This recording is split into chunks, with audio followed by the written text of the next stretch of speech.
오늘의 10분 말씀. 전도서 8장 1절로 8절입니다. 전장 7장을 세 문장으로 요약합니다. 첫 번째, 죽음을 인지하는 겸손한 삶을 살아야 함을 말합니다. 두 번째, 탐욕과 뇌물에 휘둘리는 삶이 아닌 인내함으로 하나님의 주권을 신뢰해야 함을 말합니다. 마지막 세 번째, 인간의 지혜와 의로움에는 한계가 있음을 말합니다. 오늘 8장은 세상의 절대 권력 아래에서 살아가는 지혜를 말합니다. 특별히 오늘 본문은 다니엘을 배경으로 함께 묵상하시면 더 도움이 될 것입니다. 다니엘은 바벨론의 왕을 섬겼고 그 이후에는 페르시아 왕을 섬긴 자입니다. 그는 세상 왕을 충성되이 섬겼지만 동시에 하나님의 백성으로 구별된 삶을 산 자가 됩니다. 오늘 본문은 비록 우리들 삶 속에 왕은 없을지라도 보이지 않는 세상 권력 속에 어떻게 살아가야 할지를 생각해 보게 합니다. 오늘 본문은 총 세 부분으로 나눌 수 있습니다. 첫 번째, 전도자는 다시 한번 누가 지혜자인지를 묻습니다. 두 번째는 절대 권력 아래에서의 지혜를 말합니다. 그리고 마지막 세 번째는 사람의 한계를 말합니다. 우선 전도서의 큰 전제를 다시 한번 점검하고 살펴볼 필요가 있습니다. 전도서의 대전제는 하늘 아래 인생은 허무하다입니다. 그리고 오늘 본문의 작은 전제는 모든 것에는 때가 있으나 사람은 미래를 알지 못한다입니다. 그래서 인생은 허무하다 말합니다. 그럼 오늘 본문을 큰 전제를 가지고 살펴보도록 하겠습니다. 첫 번째 부분은 1절에 전도자는 다시 한번 누가 지혜자인지를 두 번이나 묻습니다. 첫 번째는 누가 지혜자와 같으냐라고 묻고 두 번째는 누가 사물의 이치를 아는 자이냐라고 묻습니다. 전장 7장에서는 인간의 지혜의 한계에 대해 말을 하였습니다.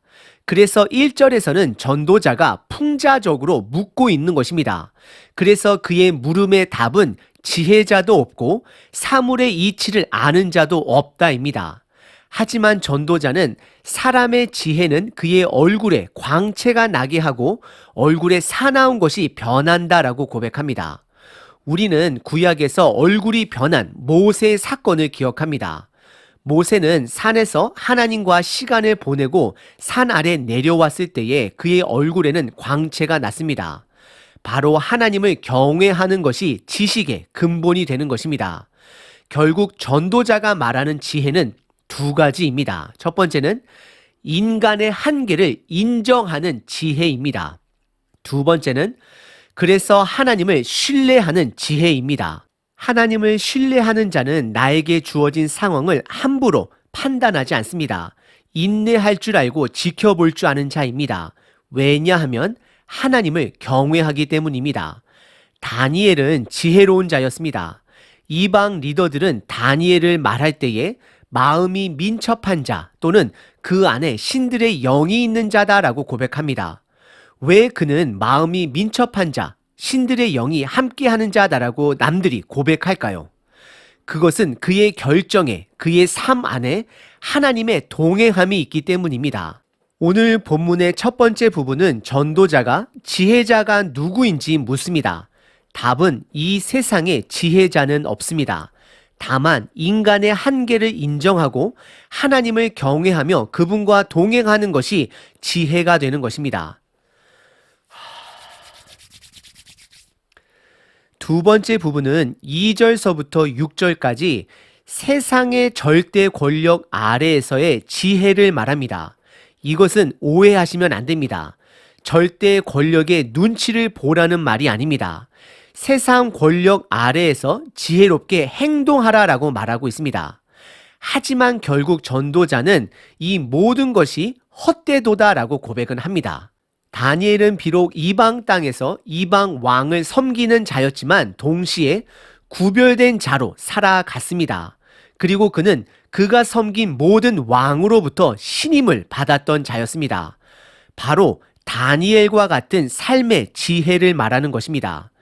2절과 3절에 전도자는 왕의 명령을 지켜라 라고 조언을 합니다. 왜냐하면 왕은 그가 원하는 대로 행하는 자이기 때문이다 라고 말을 합니다. 그리고 4절에서 일반 백성은 왕의 권위를 흔들 수 없다라고 고백을 합니다. 그리고 5절에 왕의 명령을 지키는 자는 불행한 결과를 피하게 될 것이고 6절에서는 무언가를 말할 때에 결정할 때에 적절한 시기의 중요성에 대해 말하고 있습니다.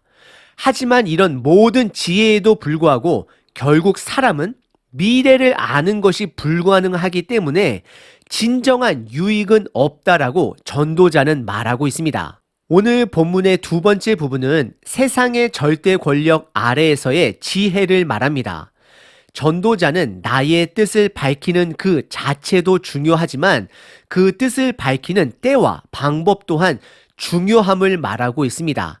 하지만 결국 인간은 미래를 알 수 없으므로 온전한 지혜자가 되지 못함을 말하고 있습니다. 마지막 세 번째 부분은 인간의 한계를 말합니다. 7절과 8절입니다. 전도자는 7절과 8절에 사람은 미래의 일을 알 수 없다라고 분명하게 말하고 있습니다. 7절과 8절입니다. 사람이 장래의 일을 알지 못하나니 장래의 일을 가르칠 자가 누구이랴. 바람을 주장하여 바람을 움직이게 할 사람도 없고 죽는 날을 주장할 사람도 없으며 전쟁할 때를 모면할 사람도 없으니 악이 그의 주민들을 건져낼 수는 없느니라 라고 고백합니다. 전도자는 인간의 능력의 한계를 분명하게 드러내고 있습니다. 그것은 바로 미래를 알지 못한다라는 것입니다. 오늘 본문의 세 번째 부분은 인간의 한계, 미래를 알지 못한다라고 말합니다.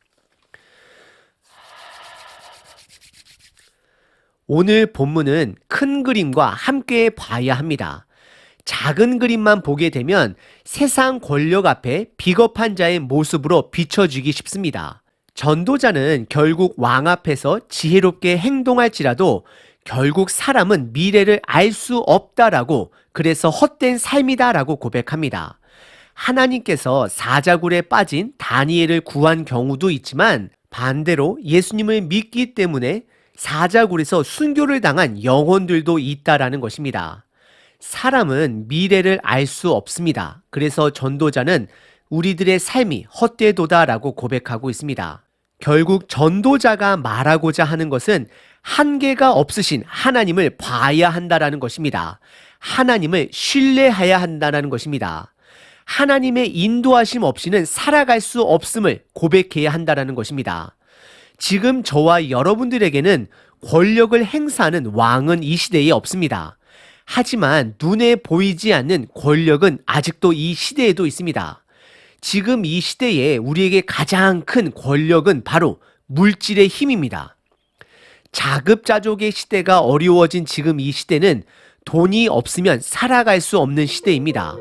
그리고 많은 사람들이 미래를 예측하며 돈을 투자하고 미래를 준비하고 노후를 준비합니다. 하지만 전도자는 이 모든 것이 헛되도다라고 말하고 있습니다. 왜냐하면 인간은 미래를 알 수 없기 때문입니다. 다니엘이 이방 나라 속에서 지혜자로 남아있을 수 있었던 것은 전적인 하나님의 은혜입니다. 다니엘이 왕들의 꿈을 해석한 것은 그의 재능이 아닙니다. 하나님이 그에게 해석해 주신 것입니다. 다니엘은 단지 하나님께 기도하였고 하나님이 그 꿈의 해석을 주셨을 뿐입니다. 저와 여러분들의 삶 또한 마찬가지입니다. 우리가 지금 이렇게 살아갈 수 있는 것 또한 전적인 하나님의 은혜임을 고백해야 하고 그분의 은혜를 간구해야 합니다. 왜냐하면 역사의 주인은 하나님이 되시기 때문입니다. 하나님, 우리는 한치 앞의 미래를 알 수 없습니다. 비록 이 땅에서 나름대로 지혜롭게 살아보려고 노력은 하지만 이 시간 우리들의 한계를 고백합니다. 오늘 하루도 긍휼히 여겨주시고 하나님의 주권 아래 우리들의 삶을 인도하여 주시옵소서. 아멘.